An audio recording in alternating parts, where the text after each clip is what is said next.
اور کھجور بھی اچھی چیز ہے. کھجور کو تو حدیث میں طیب کہا گیا ہے کہ پاکیزہ چیز ہے, اس میں منرلز بہت زیادہ ہوتے ہیں, وائٹامنز ہوتے ہیں, اور جو کاربوہائیڈریٹ آپ کو چاہیے باڈی کو رن کرنے کے لیے, کارب, وہ بھی اچھا والا کارب اس کے اندر ہوتا ہے. تو یہ سب چیزیں آپ کو ملتی ہیں کھجور سے. اور پانی سے افطار کر سکتے ہیں. شربت سے افطار شرعن جائز ہے, کوئی گناہ نہیں ہے, لیکن میڈیکلی یہ بعض ڈاکٹروں سے ہم نے سنا ہے کہ نقصان دہ ہو سکتا ہے, اس لیے کہ معدہ بالکل خالی ہے, شدید پیاس لگ رہی ہے, چینی آپ ڈائریکٹ اس میں لے کے جا رہے ہیں, تو بعض ڈاکٹروں سے سنا ہے کہ کڈنی پہ, گردوں پہ اس کا افیکٹ ہو سکتا ہے. واللہ عالم, ڈاکٹروں کی باتیں آپ ڈاکٹروں سے ہی پوچھیں, لیکن میڈیکلی یہ بات بہرحال ثابت ہے کہ خالی پیٹ جب شدید پیاس لگ رہی ہو یا بھوک لگ رہی ہو, ڈائریکٹ آپ کوئی آرٹیفیشل چیز نہ لیں, کولڈ ڈرنک نہ لیں ڈائریکٹ. آپ جو ہے آج کل جو شربت وربت آ رہے ہیں نا کیمیکل بھی ہوتے ہیں, اور چینی ڈائریکٹ نہ لیں آپ, تو ڈائریکٹ کوئی اچھی چیز لیں. جب ایک دفعہ جو ہے نا وہ اچھی چیز جذب ہو جائے تو پھر تھوڑی دیر بعد آپ جو مرضی چائے لیں. بہتر تو یہ کہ شربت کو مارکیٹ سے نکال ہی دیں آپ. میں تو حیران ہوتا ہوں لوگ افطاری میں شربت کیسے پیتے ہیں, ہم سے تو پیا نہیں جاتا. وجہ اس کی یہ کہ شربت پی کے اتنا زیادہ آپ کا شوگر لیول ہائی ہوتا ہے, آپ کو نیند آنا شروع ہو جاتی ہے. شربت کا مزہ چند سیکنڈ کا ہے, ٹینشن کئی گھنٹوں کی ہے. آپ اگر افطاری میں شربت نہ پئیں, آپ فریش رہیں گے افطاری کرنے کے بعد بھی. اور آپ جب افطاری میں شربت پی لیتے ہیں تو ٹون ہو جاتے ہیں آپ دیکھو مغرب کی نماز کے بعد سے آدمی جھومنا شروع کرتا ہے, نہ اٹھا جا رہا ہے, تراویح کے لیے بھی نہیں اٹھا جا رہا ہوتا. تو 2 منٹ کی لذت بھی نہیں ہے, چند سیکنڈ کی لذت ہے, اور ٹینشن کتنی دیر کی ہے. تو ایسی چیز کیوں کھا رہے ہیں یا پی رہے ہیں جس میں چند سیکنڈ کی لذت میں آپ کو ٹینشن جو مل رہی ہے وہ کئی گھنٹوں کی مل رہی ہے. تو انسان فریش رہتا ہے, دماغ اس کا تازہ رہتا ہے, اس سے بڑی کیا نعمت ہو سکتی ہے. تو افطاری میں بہت زیادہ میٹھی چیزیں لیکوڈ فارم میں خاص طور پہ جب انسان لیتا ہے نا تو اس سے دماغ ٹن ہو جاتا ہے. اور وہ آپ نے سنا ہوگا میں ہوں قادری سنی ٹن ٹن ٹناٹن, وہ والی کیفیت ہو جاتی ہے اس کی. تو اس لیے افطاری میں اس طرح کی چیز نہ کھائیں. روزے میں شوگر لیول کم ہو جائے تو کیا کریں؟ میرا شوگر لیول اکثر کم ہو جاتا ہے, اگر روزہ نہ ہو تو کچھ میٹھا کھا لیے جائے تو بہتر ہو جاتا ہے, لیکن روزے کی حالت میں شوگر لیول کم ہو جائے تو کیا روزہ توڑنے کی گنجائش ہوگی؟ آپ اگر شوگر پیشنٹ ہیں اور شوگر لیول کم ہو رہا ہے اور اس سے آپ کو بیمار ہونے کا خطرہ ہو گیا تو پھر تو روزہ توڑ دیں آپ. ادروائز وہ میرا خیال ہے روزے میں ہر آدمی کا شوگر لیول کم ہوتا ہے. ایک تو لیول کم ہوتا ہے بیماری والا, وہ اس سے نقصان ہوتا ہے. ایک نارملی ہر آدمی تھوڑا سا ڈاؤن ہونا شروع ہو جاتا ہے, اس کی بیس پہ تو روزہ توڑنا حرام ہے, 60 روزوں کا کفارہ ہے. تو یہ آپ ڈاکٹر سے پوچھیں, وہ آپ کو بتائیں گے کہ آپ کا لیول جو کم ہو رہا ہے یہ وہ والا کم ہو رہا ہے جو مریضوں کا کم ہوتا ہے اور جس سے آپ ڈینجرس سچویشن ہو سکتی ہے. تو اگر ڈاکٹر آپ کو کہتا ہے کہ نہیں جی آپ اپنے پاس ہمیشہ شوگر رکھیں, چینی رکھیں, جیسے ہی شوگر لیول کم ہو آپ فوراً کھا لیں, تو پھر آپ کے لیے روزہ توڑنا بھی جائز ہوگا, بلکہ واجب ہوگا اگر آپ کو مرنے کا خطرہ ہے. ادروائز ویسے ہی لیول کم ہو رہا ہے جیسا سب کا کم ہوتا ہے تو پھر توڑنا جائز نہیں ہوگا. تو وہ ڈاکٹر آپ کو اس بارے میں زیادہ اچھا گائیڈ کر سکتے ہیں. زکوٰۃ کے پیسے تھوڑے تھوڑے کر کے دینا. زکوٰۃ کے پیسے شروع رمضان میں ہی دینا شروع کر دیں اور حساب آخر میں کریں تو کیا زکوٰۃ ادا ہو جائے گی فرزانہ خاتون؟ جی ہاں بالکل ہو جائے گی, بلکہ آپ فس محرم سے ہی شروع کر دیں. تو زکوٰۃ اکٹھی دینا ضروری نہیں ہے. زکوٰۃ کا حساب اس دن کیا جائے گا جو آپ کی زکوٰۃ کی تاریخ بنتی ہے, حساب اس دن کا ہوگا. ایڈوانس میں دے دیں یا اس کے بعد دے دیں, دونوں طرح سے جائز ہے. تو قسطوں میں دے دیں, یکمشت دے دیں, سب طرح سے جائز ہے. تو اس لیے آپ نے اگر رمضان کے شروع میں تھوڑی تھوڑی زکوٰۃ دینا شروع کر دی تھی اور حساب آپ بعد میں کریں, اس میں کوئی حرج نہیں ہے. حساب میں آیا زیادہ بنتی تھی تو جتنی بنتی ہے اتنی اضافی دے دیں, حساب میں آیا بنتی کم تھی آپ دے زیادہ چکے ہیں تو جو زیادہ دی ہے وہ گریبی ہو جائے گی. کیا فرض غسل سحری سے پہلے کرنا ضروری ہے؟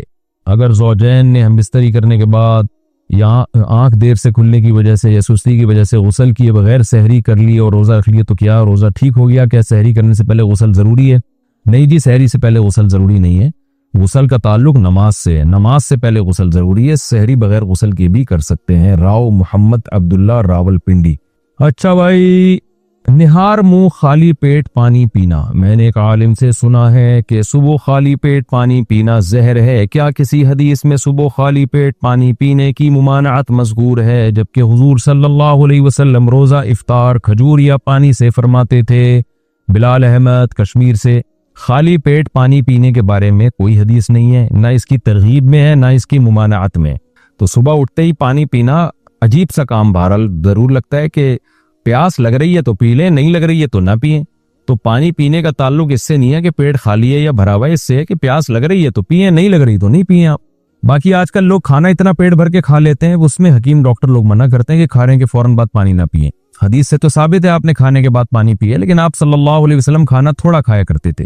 آج کل لوگ یہاں تک بھر لیتے ہیں، پانی کی جگہ نہیں ہوتی، پانی پئیں گے تو اور معدہ خراب ہوتا ہے اس سے۔ باقی روزے میں افطار میں خالی پیٹ پانی پینا وہ تو نبی سے ثابت ہے، اور اس کی وجہ یہی ہے کہ خالی پیٹ جب پیاس لگ رہی ہو تو پانی پینا ہے۔ دیکھیں پانی کب پینا ہے یا نہیں پینا یہ ڈاکٹر نہیں بتائیں گے، یہ نیچر بتاتی ہے۔ ڈاکٹر تھوڑی بتائے گا کہ یہ چیزیں تو انسان کی بیسک ضروریات میں سے ہیں، تو یہ فطرت نے خود بتایا ہوا انسان کو۔ جب آپ کی باڈی کو پانی کی نیڈ ہوتی ہے تو باڈی خود بتا دیتی ہے، جب کھانے کی نیڈ ہوتی ہے تو باڈی خود بتا دیتی ہے، جب آپ کو شادی کی نیڈ ہوتی ہے تو آپ کی باڈی خود بتا دیتی ہے۔ لوگ ابا سے پوچھ رہے ہوتے ہیں کہ شادی کرنی ہے کہ نہیں کرنی ہو، بھائی وہ تو آپ کی باڈی بتا رہی ہے کہ آپ کی شادی کی عمر ہو گئی ہے۔ تو یہ جو فزیکل ریکوائرمنٹ ہے نا، جو ہماری باڈی کی ریکوائرمنٹ ہے، یہ باڈی سے پوچھنا چاہیے، ابا اما سے یا گورنمنٹ سے یا سوسائٹی سے نہیں پوچھنا چاہیے، ڈاکٹروں سے بھی نہیں پوچھنا چاہیے۔ تو جب شادی کی ضرورت ہو شادی کر لیں، جب آپ کی باڈی کو کھانے کی ضرورت ہو کھانا کھا لیں، اور جب آپ کو پانی کی ضرورت ہو اپنے خرچے پہ آپ پانی پی لیں۔ یہ سارے کام ہوں گے آپ کے اپنے خرچے پہ، ذہن میں رکھیں۔ ابا سے شادی کا لوگ پوچھتے ہیں پر خرچہ بھی ابا سے مانگ رہے ہوتے ہیں، تو شادی آپ کریں گے اپنے خرچے پہ کریں گے۔ ابا کر دیں تو اچھی بات ہے، اپنے خرچے پہ وہ ایک الگ بات ہے، لیکن ضروری نہیں ہے ابا کے لیے۔ تو اس طرح افطار کے وقت اگر آپ کو شدید پیاس لگ رہی ہے تو یہ نہ دیکھیں پیٹ بھرا ہوا ہے خالی پی، اسی وقت پانی کا مزہ آتا ہے، اور اس وقت پانی پیئیں افطار کے وقت، اور پھر یہ دعا پڑھیں، ذهب الظما وابتلت العروق وثبت الاجر انشاءاللہ۔ ہمارے نبی صلی اللہ علیہ وسلم یہ دعا پڑھتے تھے افطار کے بعد، پیاس چلی گئی اور رگیں تر ہو گئیں، اور اللہ نے چاہا تو ہمارے اعمال میں اللہ نے اجر لکھ دیا ہے۔ تو اس لیے خالی پیٹ بھی پانی پی سکتے ہیں اگر پیاس لگے۔ زکوٰۃ نکالنے کی تاریخ بھول گئے تو کیا کریں؟ پچھلے سال زکوٰۃ جس تاریخ کو نکالی تھی وہ تاریخ یاد نہیں، 3 رمضان کو نکالی تھی یا 11 رمضان کو، اور 3 اور 11 تاریخ کے درمیان پیسوں کا آنا اور جانا بھی ممکن ہوتا ہے، تو اب میں کون سی تاریخ کو زکوٰۃ نکالوں؟ محمد عمیر صاحب لاہور سے۔ محمد عمیر بھائی، زکوٰۃ کے بارے میں نا لوگ اپنی ٹینشن ہمیں دیتے ہیں، تاریخیں خود بھول رہے ہوتے ہیں اور ہمیں بتا رہے ہوتے ہیں بتائیں کون سی تاریخ کو دیں، تو ہمیں کیا پتا بھائی، آپ کی جو تاریخ متعین ہے آپ اسی کو دیں گے نا۔ اب جو بھی بھول رہا ہے مجھے فون کر رہے ہیں کہ میں تاریخ بھول گیا۔ بعض دفعہ لوگ فون کرتے ہیں کہ ہمارے ابو کا انتقال ہو گیا اور ابو نے بتایا ہی نہیں کہ یہ فرنیچر ان کا تھا یا ہماری امی کا ہے۔ ارے تو ابو نے نہیں جب بتایا تو میں کہاں سے بتا سکتا ہوں کہ یہ کس کا ہے؟ اب وراثت کے حکام میں بڑا فرق پڑ رہا ہوتا ہے۔ لوگ میاں بیوی پوچھ رہے ہوتے ہیں کہ ہمارے گھر میں یہ چیز رکھی ہوئی ہے، مفتی صاحب بتائیں یہ میری کہلائے گی یا میرے میاں کی کہلائے گی؟ ارے بھائی جس نے خریدی ہے وہ بتائے گا نا، آپ نے اپنے لیے خریدی تھی یا بیوی کے لیے، تو اس کو ہی نہیں پتا ہوتا کس کے لیے خریدی تھی۔ تو اس لیے ان ٹینشنوں میں سے بچنے کے لیے تھوڑا عبادات کو فوکس کریں، شرعی احکام کو فوکس کریں۔ آپ کو آپ کے گھر میں پتا ہونا چاہیے کون سی چیز آپ کی ملکیت میں ہے، کون سی چیز آپ کی بیوی کی ملکیت میں ہے، کون سی آپ کے بچوں کی، تاکہ زکوٰۃ کے مسائل میں وراثت کے حکام میں گڑبڑ نہ ہو، اور آپ کو آپ کی تاریخ یاد ہونی چاہیے۔ اب بھول گئے ہیں تو اب یہی ہے کہ آپ خود دماغ پہ زور لگائیں اور غالب گمان سے ایک تاریخ متعین کر لیں۔ غالب گمان، جب شریعت کا حکم ہے کہ جب یقینی طور پر آپ کوئی فیصلہ نہیں کر سکتے تو ایک تحری کریں۔ جیسے جس آدمی کو قبلے کا پتہ نہ ہو نا، جنگل میں قبلہ کہاں ہے، ظاہر ایک اندازہ لگائے گا، پھر وہیں رک کر کے نماز پڑھ لے گا، اللہ اس کی نماز قبول کر لے گا۔ تو آپ بھی ایک اندازہ لگا کے پھر اس تاریخ کو متعین کر لیں، پھر اسی پہ زکوٰۃ دیا کریں، اور آئندہ ایسی گڑبڑ کی تو اچھا نہیں ہوگا۔ کلی کے بعد حلق میں ٹھنڈک محسوس ہو تو کیا حکم ہے؟ وضو کرتے وقت کلی کرنے کے بعد جب تھوک نگلتے ہیں تو حلق میں ٹھنڈک محسوس ہوتی ہے، کیا اس سے روزے پر کوئی فرق پڑے گا؟ عامر نواز ڈیرہ اسماعیل خان سے۔ جب کلی کرتے ہیں نا تو منہ میں پانی کے اثرات ہوتے ہیں، ایک دفعہ تھوک پھینک دیں تاکہ وہ پانی کے اثرات ختم ہو جائیں، پھر تھوک نگلتے رہیں، وہ ٹھنڈک آتی ہے تو آنے دیں، اس سے کوئی فرق نہیں پڑتا۔ تبلیغ میں جائیں یا رزق کمائیں؟ تبلیغ میں 4 ماہ لگانے سے کتنا فائدہ ہوتا ہے، یعنی فائدہ ہوتا ہے؟ میری تعلیم مکمل ہو چکی ہے اور میرا ارادہ تبلیغ پر جانے کا ہے، لیکن لوگ کہہ رہے ہیں کہ حلال رزق کمانا بھی فرض ہے اور 4 ماہ پر جانا کوئی لازم نہیں ہے، لہذا رزق کماؤ یہ بھی عبادت ہے۔ اس بارے میں رہنمائی فرمائے علی صاحب کراچی سے۔ رزق کمانا فرض ہے، دین سیکھنا، دین پہ قائم رہنے کی کوشش کرنا بھی فرض ہے۔ رزق کمانے کے لیے پوری زندگی پڑی ہوئی ہے، ابھی آپ ایجوکیشن سے فارغ ہوئے ہیں، بعد میں کاروبار میں ملازمت میں مشغول ہو جائیں گے، آپ کو ٹائم نہیں ملے گا۔ بہترین ٹائم ہوتا ہے جب آپ اپنی ایجوکیشن سے فارغ ہوئے ہیں اور ابھی پراپر جاب شروع نہیں کی، اس سے بہترین ٹائم تبلیغ میں وقت لگانے کا آپ کو پھر میں سمجھتا ہوں قیامت تک نہیں ملے گا، اس موقع کو غنیمت سمجھ کے پتلی گلی سے نکل جائیں آپ تبلیغ میں 4 مہینے کے لیے لگائیں. اس کے بعد تبلیغ والے آپ کو رزق کمانے سے منع تھوڑی کر رہے ہیں. اس کے بعد آپ جاب کریں, کاروبار کریں, جو مرضی کرنا ہے, پوری زندگی پڑی ہوئی ہے. کیونکہ یہ ٹائم اگر آپ کا ابھی نکل گیا تو میں نے دیکھا ہے پھر زندگی بھر ٹائم نہیں ملتا. پھر میرے بیان بھی سنتے ہوں گے, 4 شادیاں بھی کر لیں گے, پھر کہاں سے ٹائم ملے گا آپ کے پاس. اس لیے ابھی سے نکل لیں آپ. مرحوم والدہ کے روزوں کا فدیہ. میری والدہ کا انتقال ہو گیا ہے, مجھے ان کے قضا نمازوں کا فدیہ دینا ہے. اس کا طریقہ کیا ہوگا اور کیا میں وہ غیر مسلم کو بھی دے سکتا ہوں, نیز کیا فلاحی اداروں میں بھی دے سکتا ہوں جبکہ وہاں پتہ نہیں ہوتا کہ مسلمان کو جا رہا ہے یا غیر مسلم کو. یہ اویس صاحب نے پوچھا ہے, لکھا ہے اویس پاکستان. دیکھیں, اگر والدہ نے فدیے کی وصیت نہیں کی تھی اور وراثت بھی اتنی نہیں چھوڑی تو پھر آپ پر وہ فدیہ لازم نہیں ہے. 2 شرطیں ہوتی ہیں. پہلی بات تو یہ کہ مرحوم وصیت کرے اور اتنی وراثت چھوڑے کہ ان کی 1/3 میں سے وہ وصیت پوری بھی ہو سکتی ہو, تو پھر فدیہ لازم ہوتا ہے. ادروائز آپ پر فدیہ لازم نہیں ہے. اب آپ اپنی خوشی سے دے رہے ہیں تو کچھ کتنی چاہے رقم صدقہ کر دیں, وہ آپ پر ہے. تو وہ چونکہ نفلی ہوگی تو جس کو بھی چاہیں دے سکتے ہیں, ورنہ فدیے کی جو رقم ہے وہ غیر مسلم کو نہیں دی جا سکتی. اس کے وہی حکام ہے جو زکوٰۃ کے حکام ہے, وہ زکوٰۃ کے مستحق کو ہی دینی پڑے گی. لیکن چونکہ یہ فدیہ, آپ تو اس کو فدیہ کا نام دے رہے ہیں مگر شریعت نے ایک نفلی صدقہ ہے یہ, تو آپ والدہ کے ثواب کے لیے کسی کو بھی دے سکتے ہیں, یہ کسی کے ساتھ بھی مدد کر سکتے ہیں. باقی فلاحی اداروں کا, اگر کسی ادارے پر آپ کو ٹرسٹ ہے, پورا اطمینان ہے کہ وہ صحیح جگہ رقم استعمال کرتا ہے تو دے دیں. اگر آپ کو اطمینان نہیں ہے تو نہ دیں. تو اس کے بارے میں تو اصول اور ضابطے سے ہی جواب دیا جا سکتا ہے کہ 100% یقینی طور پر تو کسی کے بارے میں نہیں کہا جا سکتا. پیاس کی شدت میں روزہ توڑ دیا تو کیا کفارہ ہے؟ 15 سال کا بچہ ہے, اس کا روزہ تھا. دیکھیں 15 سال کا بچہ نہیں ہوتا, یہ ذہن میں رکھیں. خیر 15 سال کا لڑکا ہے, اس کا روزہ تھا, وہ گزشتہ 2 سال سے روزہ رکھ رہا ہے. آج جب وہ اسکول سے واپس آیا تو گرمی کی شدت تھی, تقریباً 12 بجے. پیاس کی شدت کی وجہ سے اس نے پانی پی لیا اور کہا کہ میں نے نیت نہیں کی تھی, اور اس کو روزہ توڑنے کے گناہ کا بھی علم نہیں تھا کہ اس کو 60 روزے رکھنے ہوں گے. اس کے بارے میں کیا حکم ہے؟ تنویر خان انڈیا سے. دیکھیں, رمضان کا روزہ اگر کوئی توڑ دے تو 60 لگاتار اس کو روزے رکھنے پڑتے ہیں, چاہے پیاس کی شدت کی وجہ سے یا بھوک کی شدت کی وجہ سے. ہاں, بیمار ہونے کا خطرہ ہو پھر توڑ دیا تو کفارہ نہیں ہے, لیکن شدت تو روزے کا ایک لازمی جزو ہے. کسی کو روزہ کم لگتا ہے, کسی کو زیادہ لگتا ہے. تو اگر کسی نے رمضان کا روزہ رکھا اور توڑ دیا تو 60 روزے رکھنے پڑیں گے اور کنٹینیو, اور پھر ایک قضا بھی الگ سے رکھنی پڑے گی. تو آپ کے جو بھی ہے, یہ لڑکا ہے, آپ کا بیٹا ہے یا جو بھی ہے جناب تنویر صاحب, تو اس نے جو یہ کہا ہے نا کہ میری نیت نہیں تھی, تو کیا مطلب روزہ توڑنے کی نیت نہیں تھی؟ تو اس سے تو کوئی فرق نہیں پڑتا. روزہ توڑنے کی نیت نہ بھی ہو, جب توڑیں گے تو ٹوٹے گا نا خود بخود ہی. اور اگر ان کا مقصد یہ کہ میں نے روزے کی نیت ہی نہیں کی تھی 12 بجے تک, تو دیکھیں رمضان میں نا جب آپ صبح سحری میں اٹھے, سحری کی, تو یہ نیت ہی کے قائم مقام ہوتا ہے, یہ اس کی علامت ہوتی ہے کہ آپ کی نیت ہے.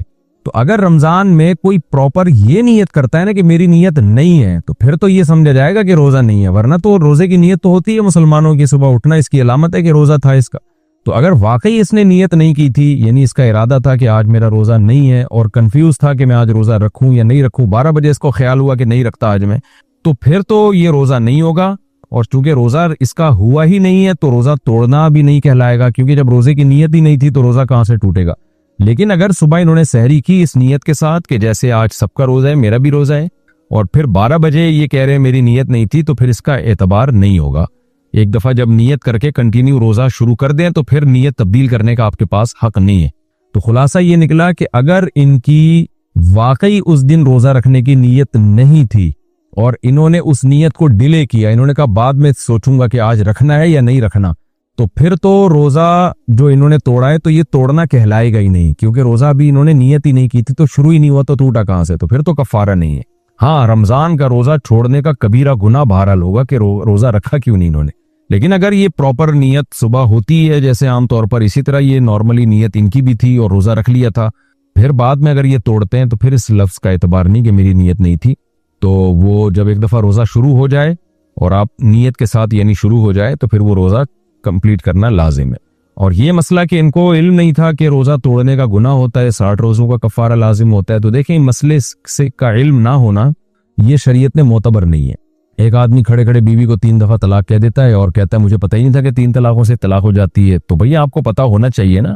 آپ جب مسلم گھرانے میں پیدا ہوئے ہیں, آپ دارالاسلام میں رہتے ہیں, تو آپ کو یہ پتہ ہونا چاہیے.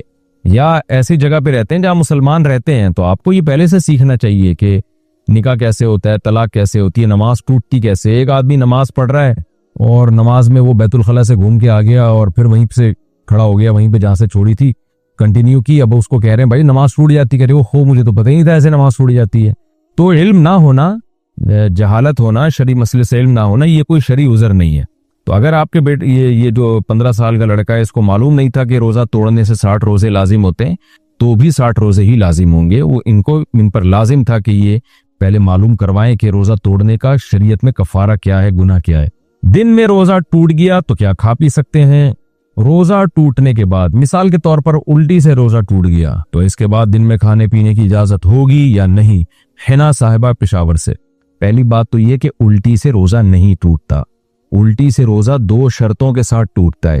ایک تو یہ کہ آپ نے حلق میں ڈال کے الٹی کی اور منہ بھر کے کی, خود آپ نے جان بوجھ کر الٹی کی, حلق میں انگلی ڈالی اور بھرپور طریقے سے, تھوڑا بہت پانی نکل آیا اس سے نہیں.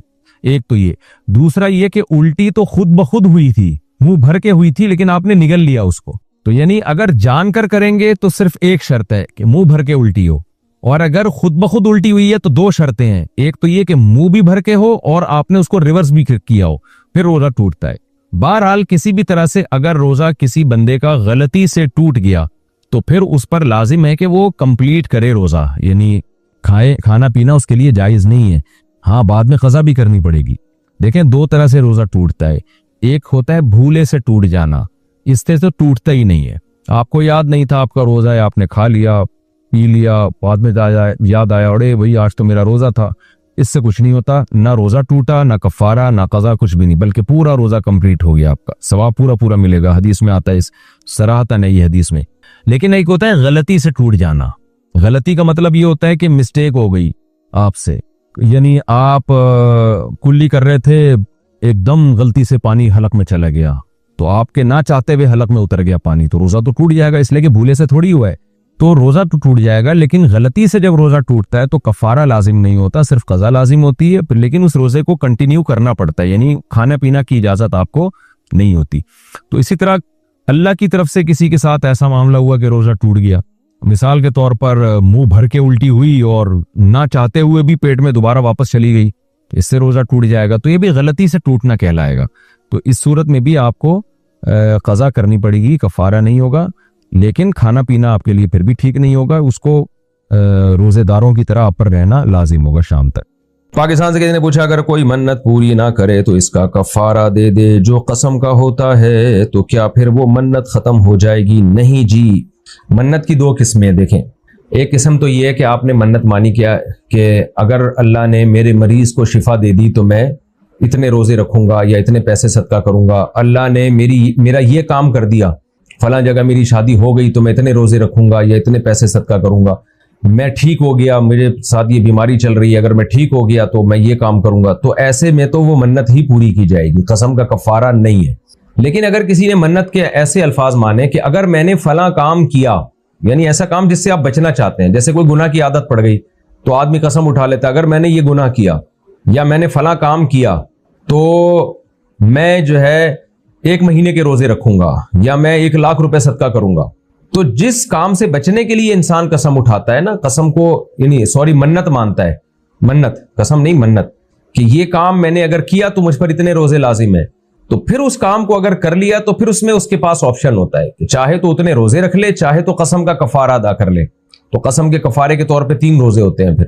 تو یعنی ہر منت میں ایسا نہیں ہوتا کہ قسم کا کفارہ دے سکتا ہے, اس منت میں ایسا ہوتا ہے جس میں کسی کام کو نہ کرنے کے لیے منت مانی ہو تاکہ میں اس کام کو نہ کر پاؤں, تو وہ کام کرنے سے پھر منت واجب ہو جاتی ہے, لیکن اس میں یہ آپشن ہوتا ہے قسم کا کفارہ بھی دے سکتے ہیں آپ.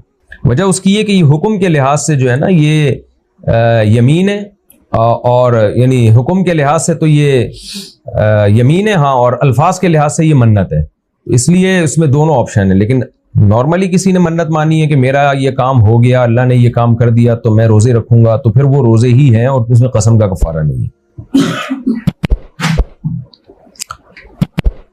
انڈیا سے پوچھے کیا ہندو کے گھر میں نماز پڑھ سکتے ہیں؟ جی پڑھ سکتے ہیں، کیوں نہیں پڑھ سکتے۔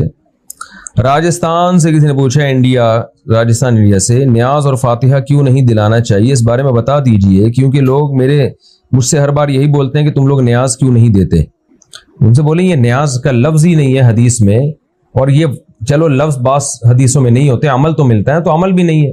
بتاؤ کن صحابی نے کس وقت نیاز دلائی تھی، کیا کیا تھا؟ یہ نیاز دلانا ہوتا کیا ہے؟ صدقات و خیرات ہیں، کسی بھی غریب کو جب چاہو چپکے سے کھلا دو اللہ کی رضا کے لیے، بس اس سے زیادہ صدقات و خیرات کی اور کوئی حیثیت نہیں ہے، بس یہی حیثیت ہے۔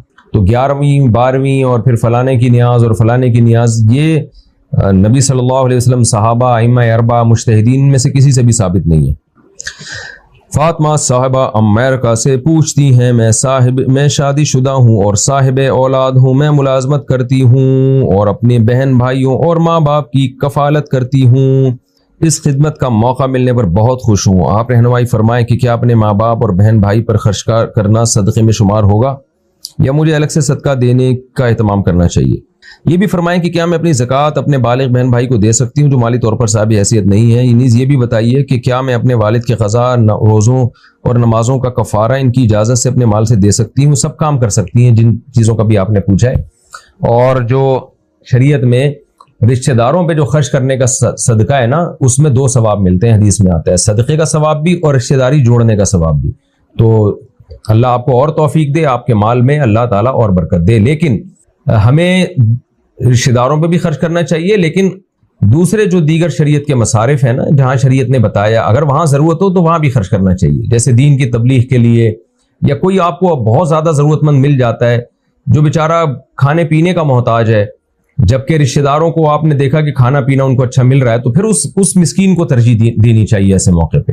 یعنی اگر رشتہ داروں کا پیٹ بھرا ہوا ہے، ان کو بہت زیادہ ضرورت نہیں ہے، اور کسی ایسے فرد کو بہت زیادہ ضرورت پڑ جاتی ہے کہ آپ نے اس کی ضرورت پوری نہ کی، تو وہ تو بالکل ہی حالت اس کی غیر ہو جائے گی، تو پھر ایسے موقع پہ شریعت ضرورت مند کو ترجیح دیتی ہے رشتہ داروں پہ۔ نارملی تو رشتہ دار ہی کو ترجیح دینی چاہیے۔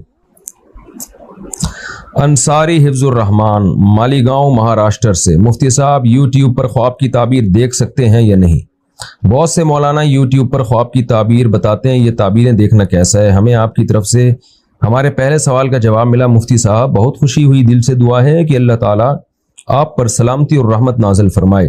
آپ لوگ میری دشمنیوں میں اضافہ کر رہے ہیں، عاملوں کے خلاف بلوا کے، میں بہت بولتا ہوں عاملوں کے خلاف، اور انشاءاللہ مرتے دم تک بولتا رہوں گا، اکیلا ہی بول رہا ہوں، کوئی اور بھی بولے تو میں چپ ہو جاؤں نا۔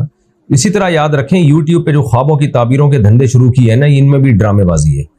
خواب کی تعبیر اتنی ہلکی بات نہیں کہ پورے چینل کھول کے خواب آ رہے ہیں اور تعبیریں پارسل کرنا شروع کر دی، اتنا ہلکی بات نہیں ہے۔ اس کا تعلق ہے ذہنی فراست سے۔ بعض لوگوں کو اللہ نے غیر معمولی فراست دی ہوتی ہے، لیکن ایسی فراست کسی کے پاس نہیں ہوتی کہ ہر وقت جو بھی فون کر رہا ہے خواب کی تعبیر آپ اس کو بتائے جا رہے ہیں، یہ نہیں ہوتا۔ اس میں بہت سوچنا پڑتا ہے، بہت کچھ اللہ کی طرف سے بھی بعض دفعہ مدد ہوتی ہے انسان کی۔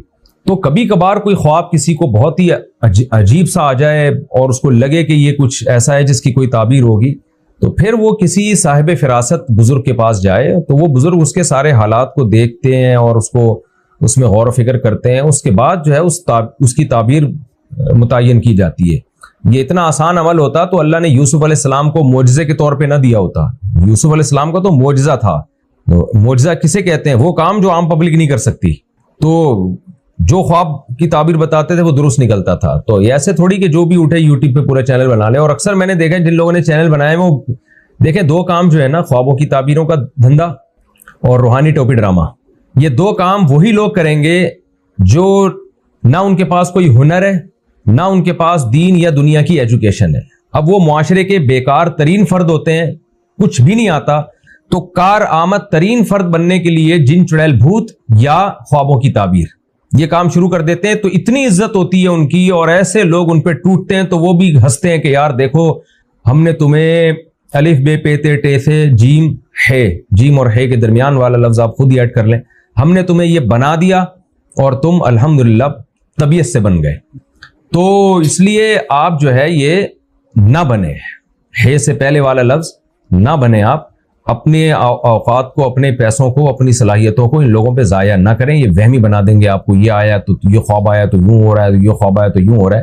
تو باقی کوئی اچھمبے کا عجیب سا کوئی کبھی خواب آ جائے, آپ کو لگے, جب بہت ہی تگڑا خواب آتا ہے نا تو انسان کو محسوس ہوتا ہے کہ یار اس کی کوئی تعبیر ہوگی, ورنہ نارملی تو پراگندہ خیالات ہوتے ہیں جو آتے رہتے ہیں, حالات کی وجہ سے الٹے پلٹے خیالات آتے رہتے ہیں خوابوں میں, تو اس کی کوئی تعبیریں نہیں ہوتی.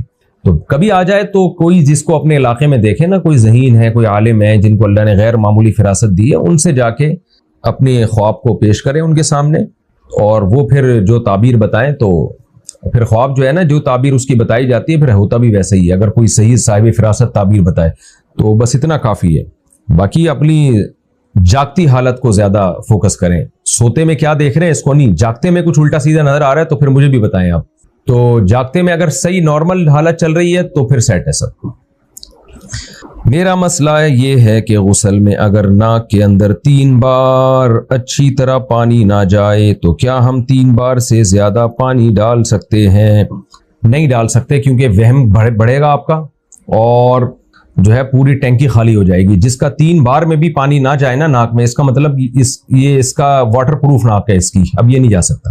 شریعت نے 3 بار رکھا ہی اس لیے کہ ایک بار میں بعض دفعہ نہیں جاتا, 2 بار ہو جائے گا, 3 بار ہو جائے گا, تو بس 3 بار کافی ہے, اسی میں ہو جائے تو ہو جائے. ہاں کہ اس کو کسی کو وہم کی بیماری نہیں ہے اور غلطی سے اس کی ناک میں یوں پانی لے جا رہا تھا, بعض دفعہ کونی ادھر لگ گئی, پانی گر گیا, پھر اس کو شک ہوتا ہے کہ یار پانی پہنچا نہیں, وہ 3 بار سے زیادہ کر لے. لیکن نارمل آدمی کو اس کی اجازت نہیں ہے. آج کل وہم کے پیشنٹ بہت زیادہ ہیں اور بہت بڑھتے ہی چلے جا رہے ہیں. تو 3 دفعہ میں بھی جس کمبخت کی ناک صاف نہ ہو, اس کا مطلب یہ سروس اسٹیشن جائے اور وہاں جا کے صاف کروائے. پاکستان سے کسی نے پوچھا, میں نے پہلے جاندار چیزوں کی پینٹنگز بنائی ہوئی تھی, مگر اب حرام ہونے کا پتہ چلا تو حلال پینٹنگ بنانا چاہتی ہوں, لیکن جو پہلے بنائی ہوئی ہیں ان کا کیا کرنا چاہیے؟ اور اگر ان غیر پتہ نہیں کیا لکھا ہوا یہ لکھ دیا جائے تو کیا ان پینٹنگز کی معافی مل سکتی ہے؟ اور اگر کسی جانور کی پینٹنگ بنا کر اس پر غیر الحیہ, واللہ عالم یہ کیا لکھا ہوا ہے انہوں نے, لکھ دیا جائے تو کیا وہ بھی شرک ہوگا؟ جاندار کے چہرے کی جو آپ نے پینٹنگ بنائی ہے اس کو مسخ ہی کرنا پڑے گا, آئندہ بھی نہ بنائیں, اور جو پہلے بنا چکی ہیں ان کے چہروں کو آپ مٹا دیں. تو ورنہ کیونکہ نبی صلی اللہ علیہ وسلم نے تصویر کے مٹانے کا حکم دیا, بخاری مسلم کی حدیث ہیں. حضرت علی کو باقاعدہ اس مشن پہ بھیجا تھا مدینہ میں آپ صلی اللہ علیہ وسلم نے, مدینہ شہر میں, کہ جہاں کوئی تصویر نظر آئے مٹا دو اس کو. تو اسلام میں شدید ضرورت کے بغیر آپ مثال یعنی جو پرنٹڈ تصویر ہے وہ نہیں رکھ سکتے آپ. نبی صلی اللہ علیہ وسلم نے فرمایا ان من اشد الناس عذابا یوم القیامۃ المصورون, سب سے سخت ترین عذاب تصویر بنانے والے کو ہوگا, تو اس سے اجتناب کریں. بنت ایوب یو کیسے, میرے بھائی نے اپنے سالے کی بیٹی گود لی تھی, اب اس بچی کی شادی ہو رہی ہے, اب نکاح نامے پر اگر وہ میرے بھائی کا نام ولدیت کے طور پر لکھ دے تو کیا نکاح صحیح ہوگا, یا ولدیت پر کوئی بھی نام نہ لکھیں تو کیا یہ صحیح ہوگا, جبکہ اس بچی کے والدین حیات ہیں اور میرے بھائی کا انتقال ہو چکا ہے؟ بچی کے اوریجنل ابا کا نام لکھنا پڑے گا تمام ڈاکومنٹس میں بھی اور نکاح نامے میں بھی. یہ بہت بڑا گناہ ہے کہ ابا کا نام ہی نہ لکھا جائے یا ابا کے علاوہ کسی اور کا نام لکھ دیا جائے. قرآن نے صاف طور پر اس سے منع کیا ہے. محمد شعیب چاندپور بجنور انڈیا سے, غیر محرم لڑکی کیا موبائل میں فوٹو دیکھنا کیسا ہے جبکہ وہ اس دنیا سے رخصت ہو گئی ہو؟ ٹھیک نہیں ہے بھائی, کیوں لڑکی کا فوٹو دیکھ رہے ہیں آپ بلا وجہ؟ سعد احمد میاں چنو سے, کیا قرآن مجید کا صرف اردو ترجمہ شائع کر سکتے ہیں؟ بہت سے علماء نے اس عمل کو ناجائز اس لیے قرار دیا ہے کہ اس میں قرآن کی تحریف ہونے کا امکان بڑھ جاتا ہے. عربی ہو نیچے ترجمہ ہو تو اگر کوئی غلط ترجمہ کرے گا تو علماء پکڑ لیں گے نا کہ دیکھو یہ عربی میں کیا لکھا ہے, نیچے ترجمہ کیا ہے. لیکن خالی ترجمہ ہوگا تو امکان ہوتا ہے کہ ایسا نہ ہو کہ کوئی تحریف کر لے. لیکن اگر کوئی معتبر عالم ہے جس کے علم پر وقت کے علماء کو اعتماد ہے, وہ اگر صرف ترجمہ شائع کریں تو پھر اس کی گنجائش ہو سکتی ہے. وجہ اس کی ہے کہ کیونکہ جو بڑے علماء ہوتے ہیں وہ ان سے اس بات کا امکان بہت بعید ہوتا ہے کہ وہ غلط ترجمہ کریں. لیکن ایک عام آدمی وہ یہ کام نہ کرے, اس میں خطرہ ہے کہ ایسا نہ ہو کہ یہ دروازہ کھل گیا تو لوگ پھر قرآن کے نام پہ پتہ نہیں کیا کیا شائع کرنا شروع کر دیں گے. تو یہ انتظامی طور پر اس کو منع کیا جاتا ہے. حافظ نعیم راجہ, اچھا یہاں یہ ہے کہ غیر مسلموں کے لیے کوئی مستند عالم دین کا ترجمہ ہونا تو وہ صرف ترجمہ بھی شائع کیا جا سکتا ہے, کیونکہ غیر مسلم پھر قرآن کو پڑھتے ہوئے ہچکچاتے ہیں اور وہ کہتے ہیں ہم کیوں مذہبی کتاب پڑھیں. تو اس میں صرف ترجمہ شائع کر دیا جائے, کسی مستند عالم دین کا ہو تو اس کی گنجائش معلوم ہوتی ہے. حافظ نعیم راجہ, یہ کہاں سے کہ سیجی کوٹ. میرا سوال یہ ہے کہ یہ کیا لکھا ہے, فوریکس اور آن لائن ورک حلال ہے یا ناجائز ہے؟ یہ لفظ انہوں نے کٹا ہوا ہے جو ہمارے پاس کمپوزنگ میں نا، تو صحیح سمجھ میں نہیں آ رہا۔ دیکھیں آن لائن کوئی بھی کاروبار ہو، بہت ساری ایپس آ رہی ہیں، بہت سارے کاروبار کے طریقے آ رہے ہیں، تو بار بار میں یہ بات بتاتا ہوں کہ آن لائن بزنس میں چند چیزوں کا خیال کریں۔ اگر کوئی چیز بیچنی ہے تو اپنے یا اپنے کسی نمائندے کے قبضے میں لائے بغیر نہیں بیچ سکتے، پہلی بات۔ نمبر دو پارٹیوں کے درمیان بیچنے کا کمیشن لے سکتے ہیں، لیکن پھر اس میں بیچنے والے آپ نہیں ہوں گے۔ آپ یہ کہو گے فلاں بیچ رہا ہے، تم خرید رہے ہو، میں تمہیں ارینج کر کے یہ چیز دلوا دوں گا، تو پھر یہ کمیشن ہوگا، لیکن وہ چیز پھر آپ کے ضمان میں نہیں ہوگی۔ آپ وہاں سے لے کے جب تک وہ بندہ قبضہ نہیں کر لیتا، وہ ہلاک ہو گئی تو کمپنی کا نقصان ہوگا، آپ کا نقصان نہیں سمجھا جائے گا۔ اور اگر بیچنے کے لیے آپ لے رہے ہو تو میں نے جیسے پہلے نمبر پہ بتایا کہ اپنے قبضے میں لیں، اس دوران ہلاک ہو گئی تو آپ کا نقصان ہے، قبضے میں آنے کے بعد پھر آپ آگے بیچیں۔ اور تیسری صورت یہ ہوتی ہے کہ بیچنے کا وعدہ کر لیں، جو سب سے آسان صورت ہے۔ آپ بتائیں یہ پروڈکٹ ہے مارکیٹ میں اتنے کی دوں گا، بتاؤ تم لینا چاہتے ہو، انٹرسٹڈ ہو تو مجھے بتاؤ۔ وہ کہتے ہیں ہاں جی میں آپ سے اتنے کی لے لوں گا، لی نہیں ہے، لے لوں گا۔ پھر آپ خریدیں، اپنے وکیل کے ذریعے قبضہ کریں یا خود قبضہ کریں، اور پھر اس کو بتائیں کہ بھئی یہ چیز ہے، اب آپ بتاؤ، تو اس دوران اس کو یہ حق ہوگا کہ وہ واپس کر دے آپ کو۔ اور اس دوران یہ چیز ہلاک ہو گئی یعنی قبضے میں آنے کے بعد، تو آپ کا نقصان ہے، کمپنی کا نقصان نہیں ہے۔ تو پھر آپ لے جا کے اس کو بیچ دیتے ہیں۔ تو یہ بیچنے کا وعدہ تھا، بیچا نہیں ہے، لیکن اس کو یہ آپشن ہوگا اس وعدے میں کہ وہ جو بائر ہے نا وہ مکر بھی سکتا ہے، کہہ رہا ہے میں نے وعدہ تو کیا تھا لیکن اب میرا موڈ نہیں ہے خریدنے کا۔ یہ تین طریقوں کے علاوہ آن لائن جو خرید و فروخت کے طریقے چل رہے ہیں وہ جائز نہیں ہے۔ انڈیا نے پوچھا میرے بابا میرے بھائی کی شادی خالہ کی بیٹی سے کرنا چاہتے ہیں لیکن میرا بھائی نہیں کرنا چاہتا، وہ زبردستی کر رہے ہیں، کیا ایسا کرنا درست ہے؟ زبردستی نہیں کر سکتے بھائی، کسی کی شادی زبردستی کریں گے وہ بیوی سے محبت نہیں کرے گا، اس کو بوجھ سمجھے گا، تو بڑے مسائل کھڑے ہوتے ہیں اس میں۔ محمد جنید بھورا والا، منگنی کے بعد منگیتر سے بات کرنے کے لیے سری نکاح کرنا کیسا ہے اپنے دوست کو گواہ بنا کر تاکہ گناہ سے بچ جائے؟ یہ جو ہے نا لڑکے سری نکاح کرتے ہیں، اس کے سائیڈ ایفیکٹ بہت زیادہ ہوتے ہیں، تو لڑکی کا اپنے ولی کی اجازت کے بغیر نکاح کرنا بھی عام حالات میں قابل تعریف نہیں ہے۔ تو جب منگنی ہو گئی ہے تو یا تو ڈٹ جاؤ، جا کے بولو کہ ایسی کی تیسی میری شادی کراؤ ورنہ میں رشتہ توڑ رہا ہوں، کہیں اور شادی کر رہا ہوں۔ ایسے بدماشی سے کام کریں، یہ خفیہ نکاح، اس کے سائیڈ ایفیکٹ لڑکیوں کو بہت زیادہ ہوتے ہیں۔ لڑکا تو کر لیتا ہے، اس کے بعد چھپ چھپ کے ملتا رہتا ہے، اور پھر اس جب بعض دفعہ پریگننسی ہو جاتی ہے، اور بعض دفعہ آپس میں اتنے پھڈے ہو جاتے ہیں لڑکا اس کو چھوڑ دیتا ہے، بہت زیادہ مسائل ہوتے ہیں۔ تو جب ایک چیز پراپر وے میں ہو رہی ہے تھوڑا صبر کر لو، ٹائم سے پہلے آگے بھاگنے کی کوشش کیوں کر رہے ہو؟ اور اگر صبر نہیں ہو رہا تو لڑکی والوں کو بتا دو بھائی مجھ سے صبر نہیں ہو رہا ہے، یا مجھے جلدی ہے نکاح کی، آپ نے اگر دینی ہے اپنی بیٹی دے دیں، ادروائز میں منگنی توڑ کے کہیں اور شادی کر رہا ہوں۔ عبد الرحمان صاحب انڈیا سے پوچھتے ہیں میں جہیز کے خلاف ہوں مگر لڑکی کا شوق ہے کہ اس کے گھر والے اس کو تحفے کے طور پر چیزیں اور سامان بھیجیں، تو گفٹ قبول کرنا جائز ہے یا نہیں؟ آپ مضبوط لہجے میں لڑکی والوں کو بتا دیں کہ مجھے جہیز بالکل بھی نہیں چاہیے، ڈرامے بازی نہ کریں اس میں، بعض دفعہ اوپر سے کہہ رہے ہوتے ہیں، اندر اندر سے ہوتا ہے کہ چاہیے، تو پھر بھی وہ دے رہے ہیں تو پھر یہ آپ کا ہیڈک نہیں ہے، پھر لڑائی جھگڑا نہ کریں، اس سے اختلافات ہوتے ہیں، لڑائیاں ہوتی ہیں، وہ اپنی بیٹی کو دے رہے ہیں تو آپ پھر زبردستی نہیں روک سکتے۔ شمس الدین علی احمد خان انڈیا سے، کیا گدھے کا گوشت کھانا مکروہ ہے؟ ازبکستان، تاجکستان، ترکمانستان، خاص طور پر کرغزستان اور قزاقستان میں تو گدھے کا گوشت، سنی حنفی بھی گدھے کا گوشت کھاتے ہیں، اور یہ بھی سوال ہے کہ مکروہ کام کرنے سے کیا انسان کو گناہ ملتا ہے؟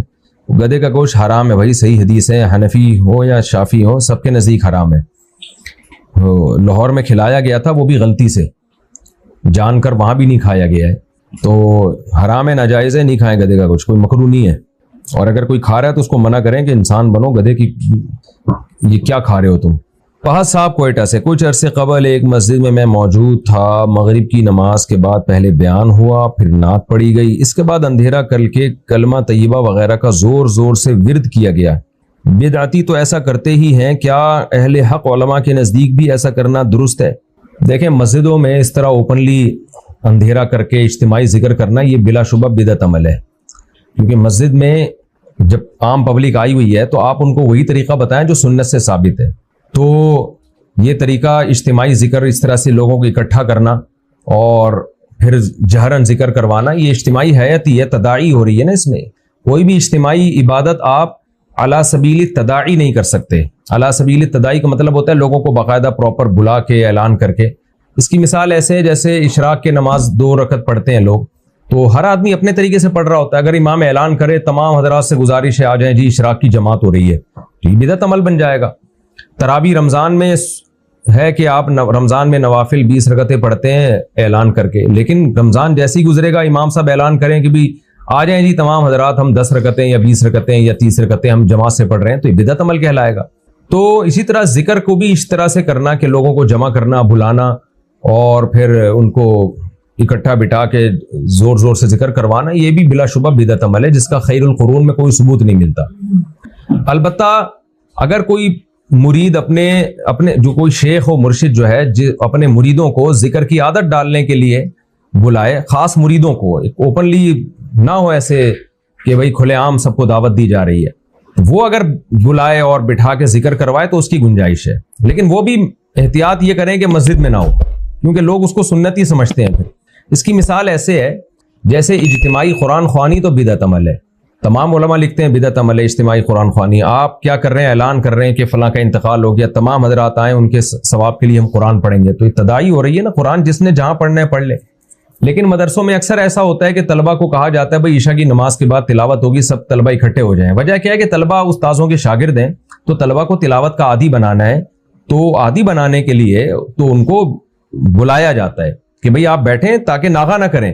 گھروں میں بھی ہم نے دیکھا ہے نا, جیسے ماں باپ جو ہے وہ ایک نظام بنا کے دیتے ہیں بچوں کو, بھئی صبح سب نے فجر کی نماز کے بعد تلاوت کرنی ہے. ہمارے گھر میں بھی الحمدللہ ہمارے والد صاحب نے یہ معمول بنایا ہوا تھا. میرے بڑے بھائی جو ہے ہم سب کو فجر کی نماز کے بعد لے کے بیٹھتے تھے, سب آ جاؤ بھئی, ہم سب قرآن لے کے بیٹھ جاتے تھے. تو یہ بھی اجتماعی ہے, لیکن یہ اس میں داخل نہیں ہے, یہ تربیت کے لیے ہے کہ بھئی ان کو پابند بنایا جائے, ان کو قرآن کی عادت ڈالی جائے. تو ایسے ہی شیخ و مرشد جو صحیح شیخ ہوتے ہیں, میں جاہل پیروں کی بات نہیں کر رہا, بدعتی پیروں کی بات نہیں کر رہا, جو واقعی اللہ والے ہوتے ہیں, متبع سنت ہوتے ہیں, وہ بعض دفعہ اپنے مریدوں کو ذکر کی عادت ڈالنے کے لیے وہ جمع کرتے ہیں خانقاہ میں یا مسجد میں, ایسے ٹائم پہ جب پبلکلی لوگ وہاں نماز پڑھنے کے لیے نہ آئے ہوئے ہوں, ورنہ پھر وہی بدعت کی تائید ہو جائے گی اس سے. تو ایسے وقت میں ان کو جمع کیا اور ان کو اپنی موجودگی میں ذکر کروایا, اور بلند آواز سے اس لیے نہیں کروایا کہ یہ سنت ہے, بلکہ اس لیے تاکہ ان کا دھیان لگے. ایک دفعہ جب دھیان صحیح طرح سے لگ جاتا ہے پھر وہ چھڑوا دیا جاتا ہے, یہ انداز. تو اتنی یہ تعلیم اور تربیت کے لیے اس کی اجازت ہے شریعت میں.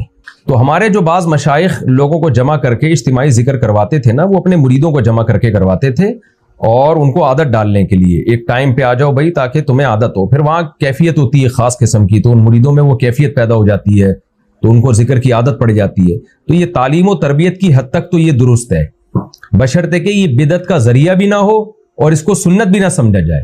ہوتا یہ ہے کہ تصوف میں جب اس طرح کے کام کروائے جاتے ہیں نا, تو پھر قرآن و سنت کا لیبل لگا دیا جاتا ہے اس کے اوپر کہ نبی سے یہ ثابت ہے. بھائی نبی سے ثابت نہیں ہے, سیدھی سی بات ہے.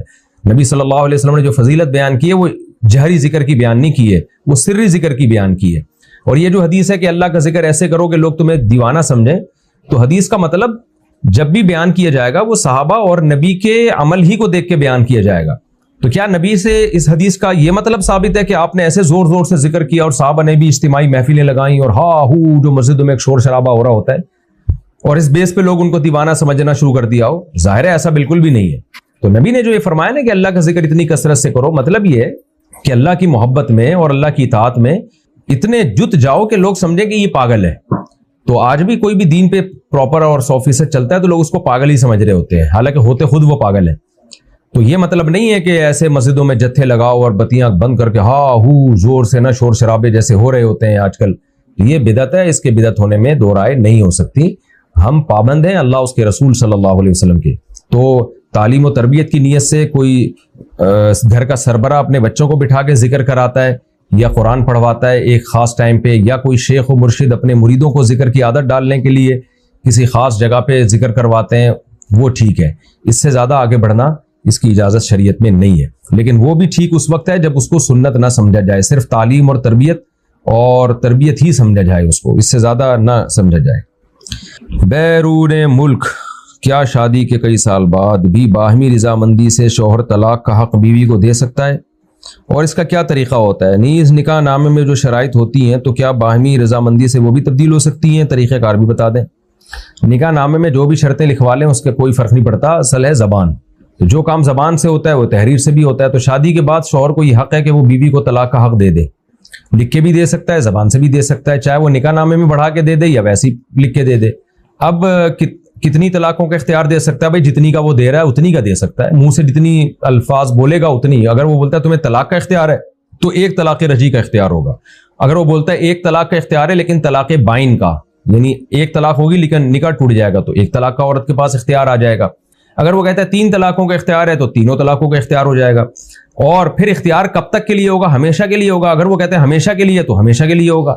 اور اگر وہ کہتا ہے کہ طلاق کا اختیار ہے کسی خاص مجلس میں کہتا ہے تو پھر اس مجلس تک ہوگا. وہ اس مجلس میں عورت نے وہ اختیار مسترد کر دیا یا اٹھ کے چلی گئی تو وہ اختیار ختم ہو جائے گا. تو شوہر جتنے ٹائم کے لیے اختیار دے رہا ہے اتنے ٹائم کے لیے ہوگا. ہمیشہ کے لیے دے رہا ہے ہمیشہ کے لیے, اس ٹائم کے لیے دے رہا ہے اس ٹائم کے لیے ہوگا. لیکن جب ایک دفعہ اختیار دے دیا تو اختیار ریورس نہیں ہو سکتا, خوب سمجھ لیں. پھر یہ بیگم کے پاس گوٹ چلی جائے گی, اس کی مرضی ہے. طریقہ کار بھی بتا دیا. اگر کہیں جھگڑا ہو رہا ہو اور آپ سمجھتے ہو کہ بیوی آپ سے علیحدگی چاہتی ہے اور شرم کی وجہ سے مانگ نہیں رہی ہے علیحدگی, اور آپ بھی چھوڑنا چاہتے ہو, تو پھر بیوی کو اختیار دے دیا جا سکتا ہے. یوں کہہ دیا جائے اگر تم چاہتی ہو تو اپنے اوپر طلاق واقع کر لو, میری طرف سے تمہیں اجازت ہے 1 ہفتے کے لیے یا 2 ہفتے تک. ہمیشہ کے لیے نہیں دینا چاہیے. وجہ اس کی یہ ہے کہ پھر ساری زندگی شک ہی رہتا ہے, پتہ نہیں یار یہ رہے گی بھی کہ نہیں رہے گی, تو ایسے آپ نے آپ کو کیوں لٹکایا جائے. اس کو یوں اختیار دے دیں کہ بھائی تمہیں 1 ہفتے کے لیے یا 3 دن کے لیے تمہیں اختیار ہے تو, اور 1 طلاق بائن کا اختیار دینا چاہیے, 3 طلاقوں کا نہیں دینا چاہیے, تاکہ دوبارہ میاں بیوی چاہیں تو آپس میں نکاح تو ہو سکے نا. بعض دفعہ دونوں پچھتا رہے ہوتے ہیں بعد میں, لیکن یہ بھی بہت شدید ضرورت میں ایسا کیا جائے, بلا وجہ یہ کرنا بھی ٹھیک نہیں ہے. یہ کسی نے سوال پوچھا ہے کہ جی بچے کی ولادت کے بعد خواتین کو کتنے دن بعد غسل کرنا چاہیے؟ ہمارے ہاں مشہور ہے کہ 40 دن بعد. یہ غلط مشہور ہے. 40 دن آخری مدت ہے, انتہائی مدت ہے. اصل یہ ہے کہ عورت کو جب بچے کی ولادت ہوتی ہے تو بلیڈنگ ہوتی ہے, خون آتا ہے, وہ نفاس کا خون کہلاتا ہے. تو جتنے دن میں وہ بند ہو جائے گا غسل کر کے نماز پڑھنا لازم ہے. 40 دن انتہائی مدت ہے کہ اگر 40 دن میں بھی بند نہ ہوا تو پھر 40 دن کے بعد غسل کر کے نماز شروع کر دے. تو لوگوں نے اسی 40 کو پکڑ کے بیٹھ گئے. اصل یہ کہ جب بھی وہ خون بند ہو جائے گا تو نماز شروع کر دے. وہ مفتی صاحب بینک کی نوکری کیسی ہے ذرا تفصیل سے بتائیں, اس میں کون سی نوکری حلال ہے کون سی حرام ہے؟ سودی بینک میں کوئی بھی ایسا کام جس میں کسی بھی طرح سے سود میں انوالومنٹ ہو آپ کی, وہ جائز نہیں ہے. مینیجر کی نوکری حرام ہے کیونکہ وہ تو سارا نظام کو دیکھ رہا ہوتا ہے. جو وہاں آڈٹ کرنے کے لیے بیٹھے ہوئے ہوتے ہیں وہ بھی سارا اسی نظام کو آڈٹ کر رہے ہوتے ہیں. جو کیشیئر ہے لوگوں کے چیک کیش کرا کے دے رہا ہے تو وہ سود دینے میں ذریعہ بن رہا ہوتا ہے, پروفٹ بھی تو دے رہا ہوتا ہے نا لوگوں کو. لیکن کچھ کام ایسے ہیں جن میں کوئی ڈائریکٹ انوالومنٹ نہیں ہوتی. اب بینک میں کوئی الیکٹریشین ہے, اس کو رکھا ہوا ہے کہ جب بھی بجلی جائے گی تو تم نے ٹھیک کر کے دینی ہے, تو بجلی کا سود سے براہ راست کوئی تعلق